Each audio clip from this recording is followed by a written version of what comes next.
What's going on YouTube? It is Thursday, September 30th, 2010, and this is Fighting Fire with Fire, the AJ Rose Show.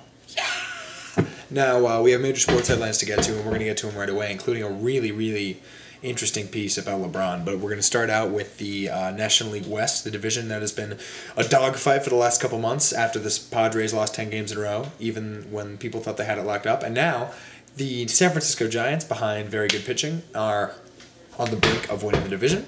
So good for them. I think that they're going to have no chance in the playoffs because I think the Phillies are going to steamroll everybody, but because baseball is all about getting hot at the right time. But props to the Giants, and really a big thumbs down to the San Diego Padres, who were one of the feel-good stories in baseball and choked it all away. Sorry, guys. And now Adrian Gonzalez is probably going to sign a 10-year, $1 billion contract with the Yankees or something as soon as he's a free agent. But our next story has to do with performance-enhancing drugs. Alberto Contador, the three-time Tour de France champion cyclist, he tested positive for some PEDs. And you know what he blamed it on? Contaminated steak.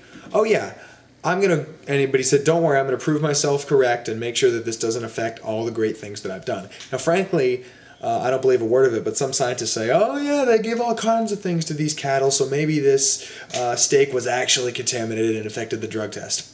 Frankly, I think it's all BS. I think all these cyclists, like Floyd Landis, who lied about it and eventually admitted it, I think they all took PEDs, except Lance. I think Lance is the big exception, and I'm going to cling to that hope until we find out in a couple years that he did do PEDs. Our last story is a really controversial one that is going to pick up a lot of steam in the next couple of days. LeBron and his manager said that race played a factor in how his decision to play for the Heat was covered over the course of the summer. Wow. Those are some fighting words, LeBron. The media and the sports fans around the country will eat you up for that, as if your image wasn't bad enough. That is not the way to say. Newsflash for LeBron. You got shat on because you took the easy way out and went to join your buddies in Miami. If you had gone to Chicago or had stayed in Cleveland or even gone to New York, then people would not have, trashed you so egregiously. So don't try and blame it on the fact that you're a brother. Just blame it on the fact that you decided to go to Miami to join two other superstars. And next time, maybe stay where you are. Stay to the city that's faithful to you.